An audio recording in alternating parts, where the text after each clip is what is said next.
We already still rolling, and the calls are still coming in. My brother Ellie is on the phone right now. Hold on. Why, he's not there. Let's try it again. Yo. There you go. Oh, I got the blast. Oh, happy birthday, OG. Thank you.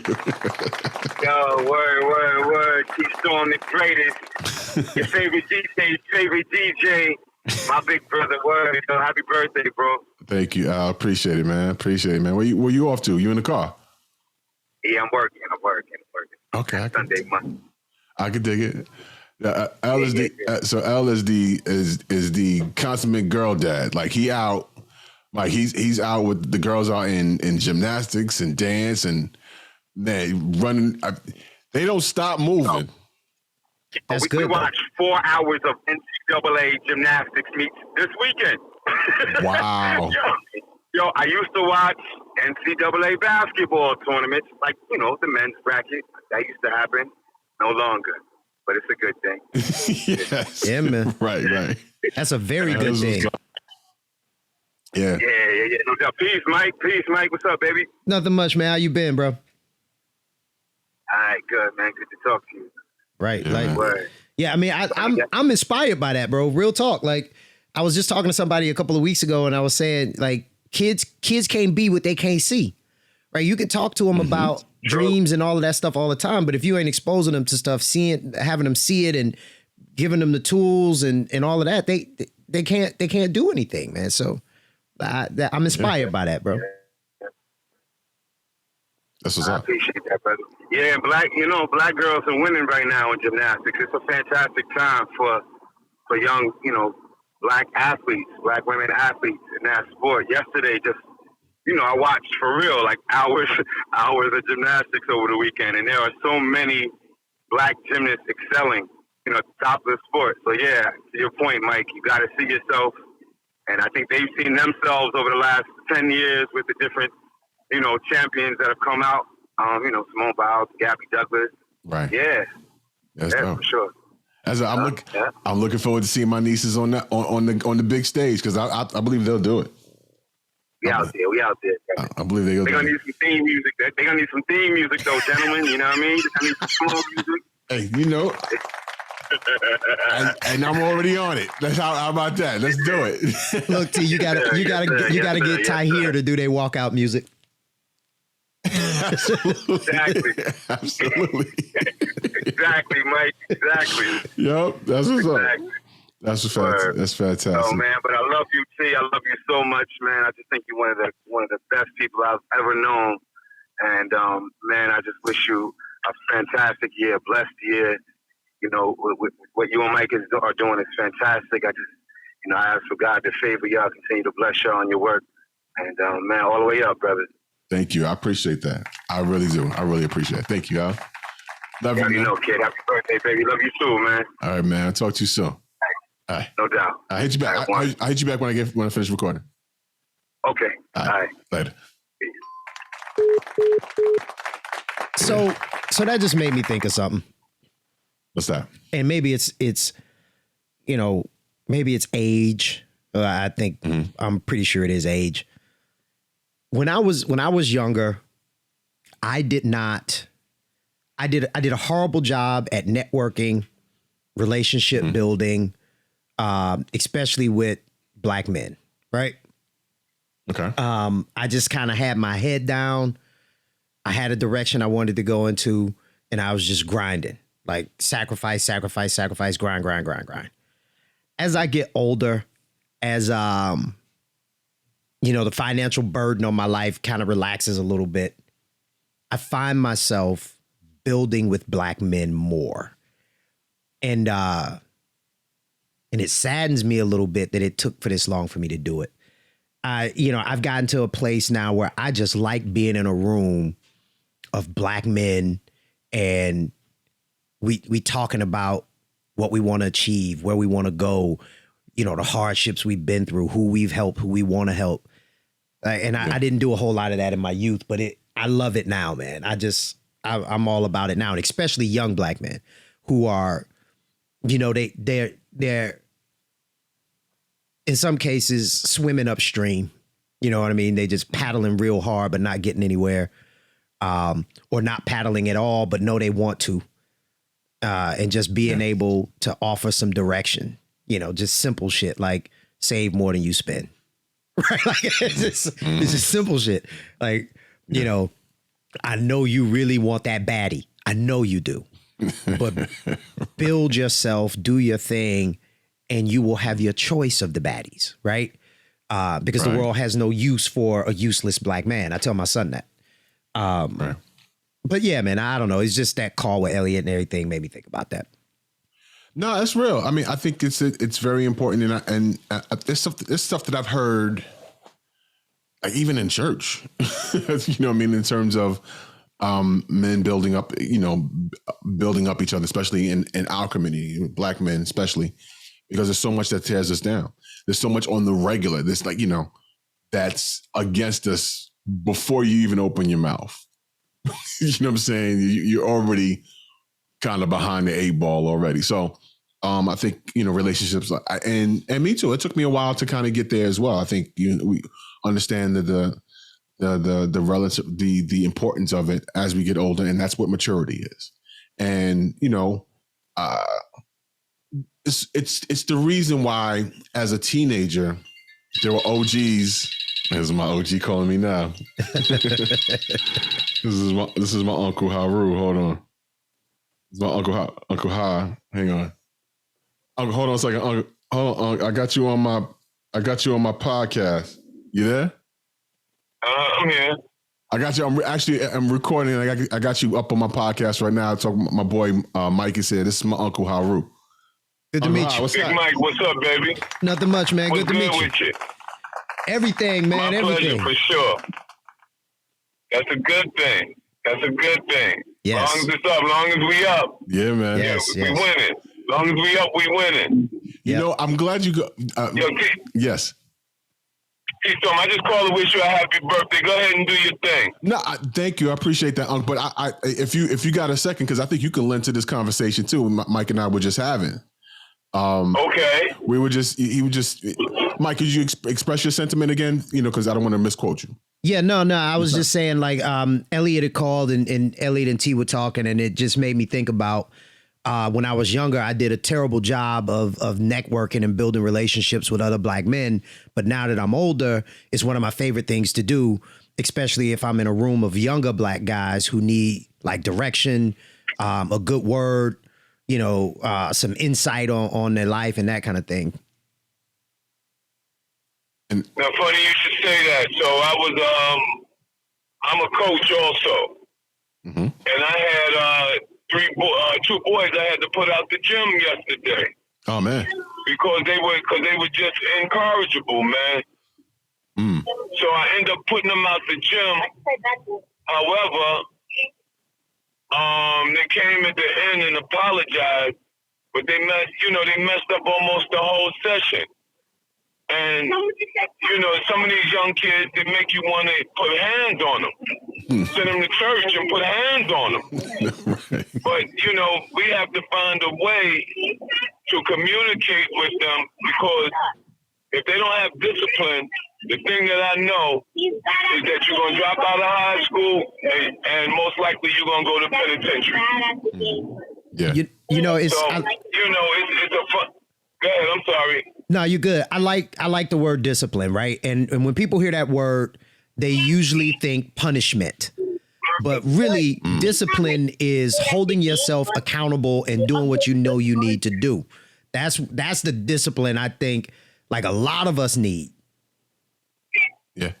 Well, discipline is also being able to follow. So the root word of discipline is disciple.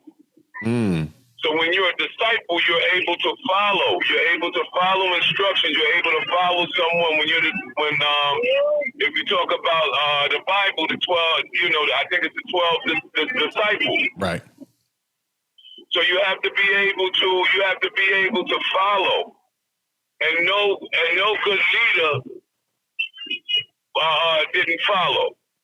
In order to be a good leader, you have to follow. You have to know how to follow. Yeah. And And so, so discipline comes out of that.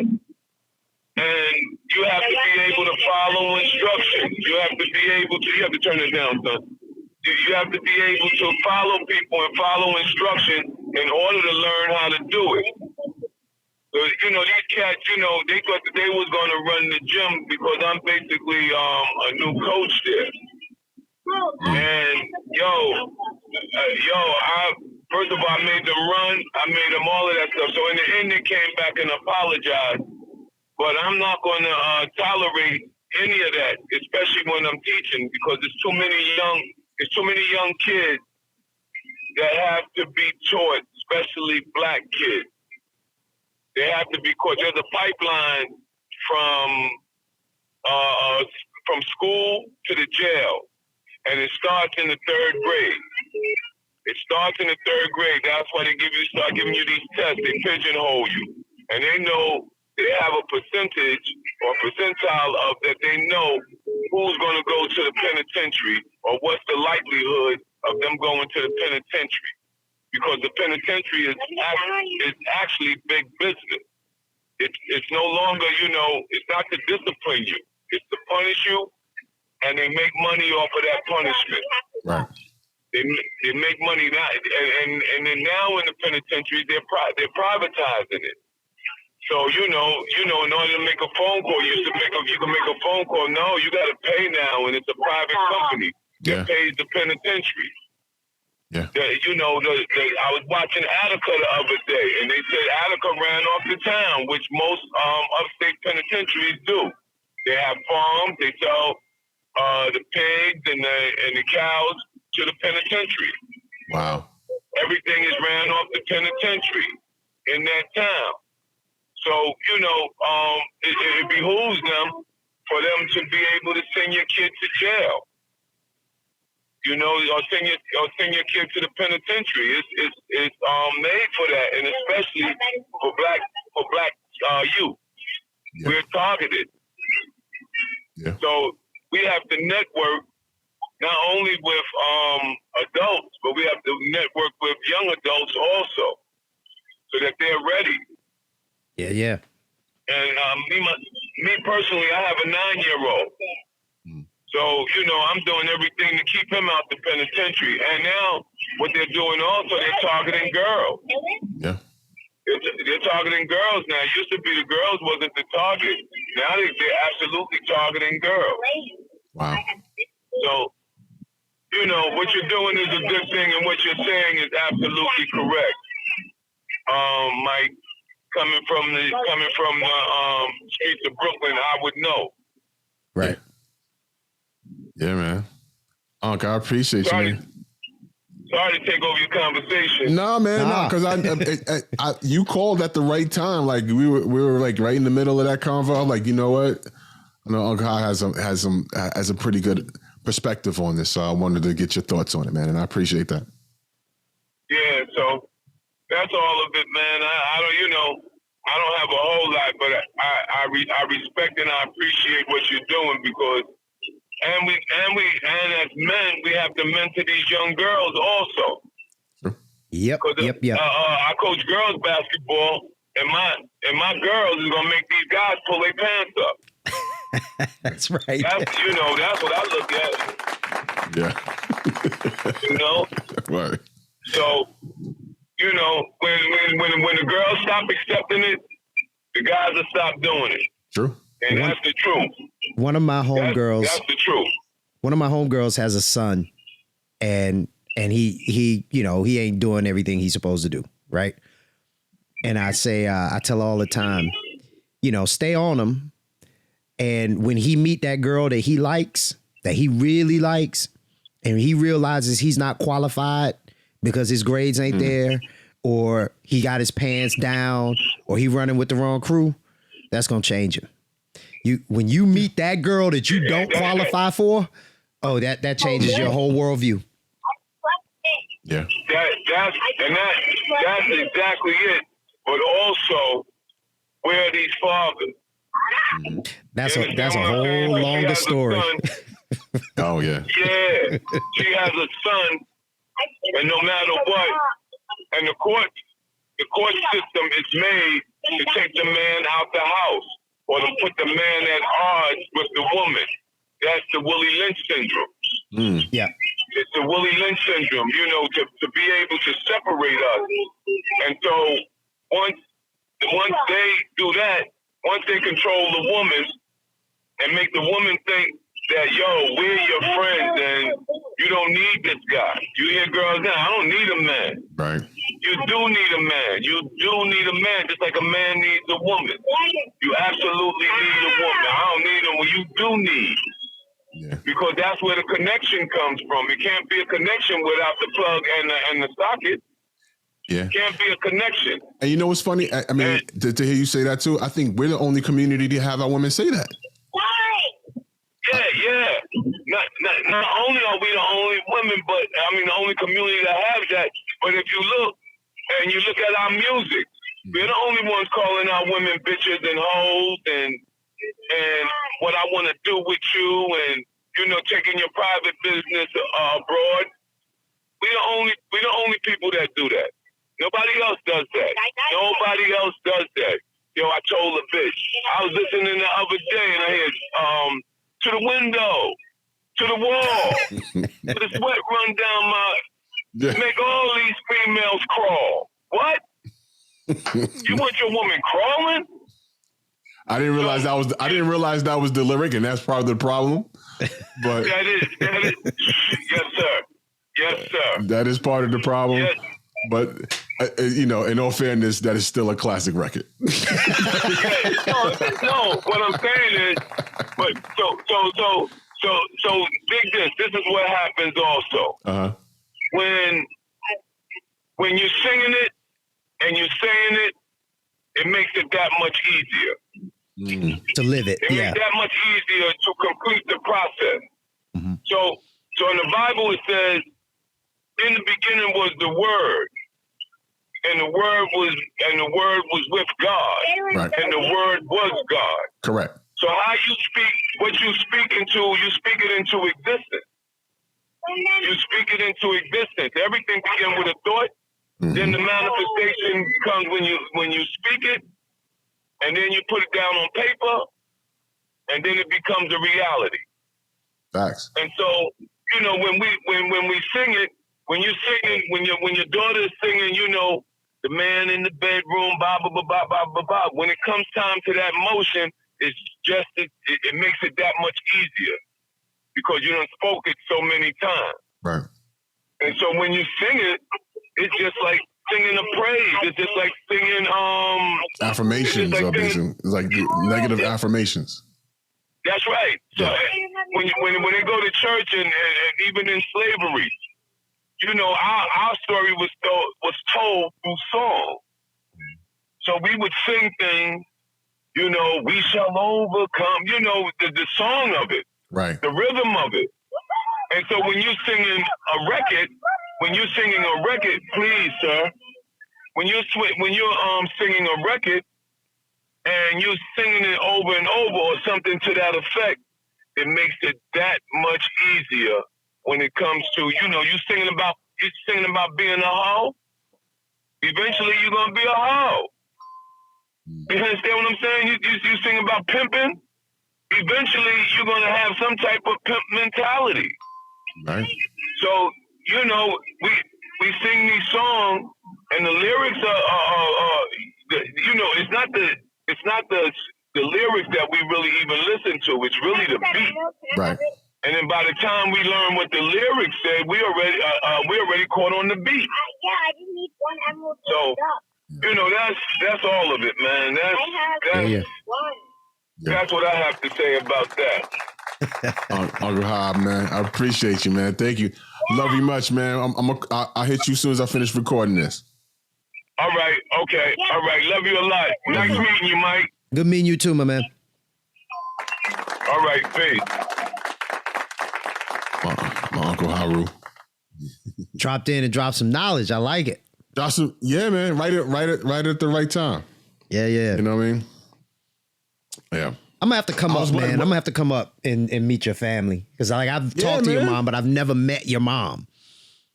Really? Yeah. I could have was because she's been down when she used to come to the A a lot. She was calling me too. I got to call her back. You know what? That's good. You know what? We don't have everybody else. Might as well call Mom. Let her know. Hey, how you doing? Hello, Mom. You're on my podcast. Oh. Okay. Mike is here. Hello. Hi, Mike. How are you? How you doing? Ladies and gentlemen. I'm good. I'm my good. mom.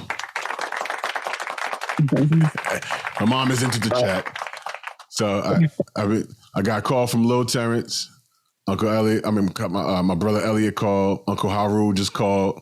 And you were calling as I was talking with Uncle Ha. So I was like, let me get Mom's on here. So, hi, Mom. Well, hi. Well, I wanted to wish you a happy birthday. Thank you. Though it's still early because, you know, I go through this every year. He wasn't born until 4:38 in the afternoon, so it's still early. But what's funny is I actually remember the story from last year. Right. And it doesn't feel like it was that long ago. Right? It doesn't feel like it was a year ago. No, man. That's crazy. Yeah. So this is, oh, wow. Wow. So second birthday on the podcast. That's pretty cool. Pretty cool. But thank you, Mom. I don't think we're doing anything special today, really. I can't eat cake. I mean, I could, but it would completely undo my process. What I've been doing. I have already, I shared on the main show, I've already lost 4 pounds in 2 days, 3 days. That's awesome. All right. You gotta tell me about what it is that you're doing. And no, I need to lose about 50 pounds. Well, that's good. Congratulations. That's a good work. As long as it's one of those safe diets. I don't know. No, yeah, it's good. No, it's the first. I told you the first week is a detox. And then, well, you know, Tasha said we'll introduce chicken and other foods and stuff like that, and so but strip everything away and then start adding to it. So that's what we're doing. Mm-hmm. Cool. Oh yeah, wanted to call you back while we're still recording. Is there a story that you would like to share while we're here? Preferably something embarrassing. No, nothing. No.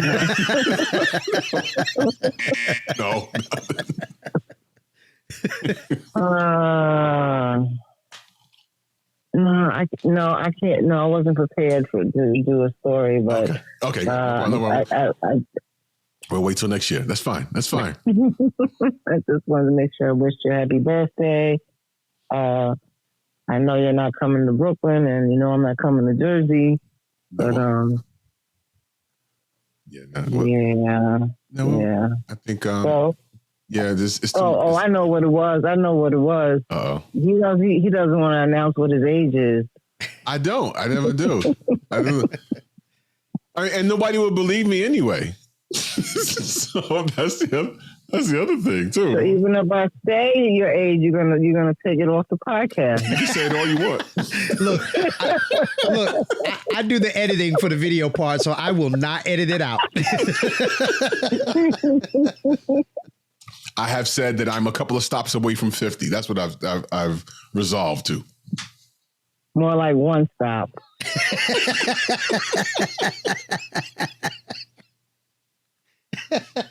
Okay. No, you should be proud. You should be proud. I am. You know, and then with the son number 4 on the way. Mm-hmm. Son number 3. What's the matter with you?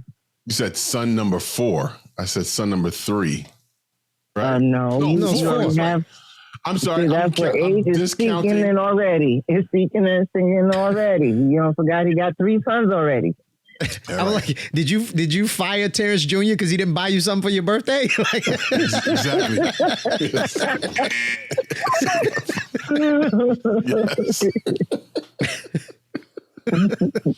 Well, yes. Yes. So number 4, you're absolutely correct. Grade number 4. Yep. Mm-hmm. Yeah. So. Tahir's happy about that. He said very clearly, if it's the girl, that'd be cool. But I want a brother. That'll be cool. I guess I'll live with it. But Tahir is one of my favorite human beings, dude. Like, just, I just like that kid, man. Yeah, he is a full on character.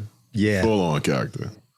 So we shot the rest of his finally shot and released a music video for a song called Candy, and he had a ball. Like he's really embracing this the camera thing. Like he's all about it. And so there was like there's one take that I had to use and at the tail of the video where we're giving the cues, getting ready, roll sound, ready. And he goes, ready. He does this like Elvis thing in front of the camera. Like he's enjoying himself. So, but anyway, Ma, thank you so much. I appreciate you. I'm gonna call you back when I get done with the recording. All right. Love you. Love you too. Great talking to you, Mike. Yeah, have a great day. You too.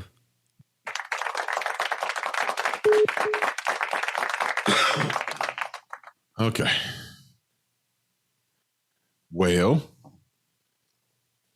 I think that works. Yeah.